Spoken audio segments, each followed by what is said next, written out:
a person will come by the name of Kaurama. Kaurama, one of its meanings means the Prince of Peace, and the other meaning is an immigrant. And Prophet Muhammad was both. He was the Prince of Peace as well as an immigrant. He migrated from Makkah to Medina. He will have 60,090 enemies, which is approximately the number of people that were against the Prophet in Makkah. It further says that he will ride a camel. And it says he'll be called as Vishwith Reb. Vishwith Reb means one who praises. If you translate into Arabic, it means Ahmad.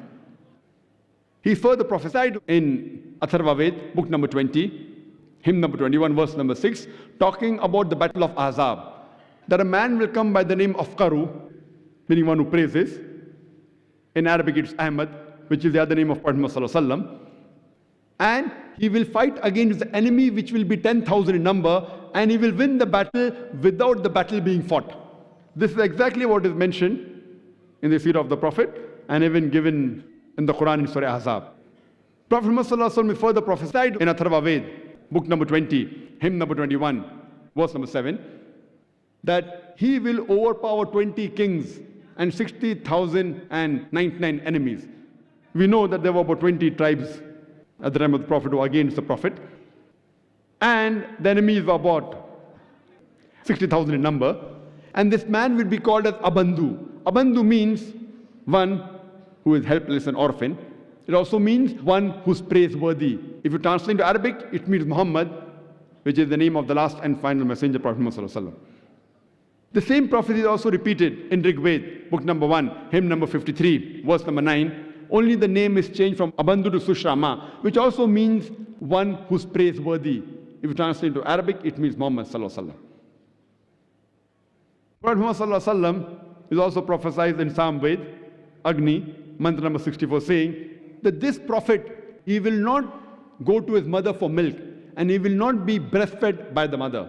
And you know Prophet Muhammad Sallallahu Alaihi Wasallam, he was not breastfed by his own mother, but by Dai Halima. There are several prophecies. Time will not permit me to go into details. Prophet Muhammad Sallallahu Alaihi Wasallam is prophesied as Ahmad. That means one who praises, which is another name of Muhammad Sallallahu Alaihi Wasallam, in several places. In Sam Ved, Uttar Chik, mantra number 1500. In Sam Ved, Indra, chapter number 2, mantra number 152. In Yajur Ved, chapter number 31, verse number 18. In Rig Ved, book number 8, hymn number 6, verse number 10. In Atharva Ved, book number 8, hymn number 5, verse number 16. In Atharva Ved, book number 20, hymn number 126, mantra number 14. In several places, Prophet Muhammad Sallallahu Alaihi Wasallam has been prophesied as Ahmad. Furthermore, Prophet Muhammad Sallallahu Alaihi Wasallam has also been prophesied as Narashansa.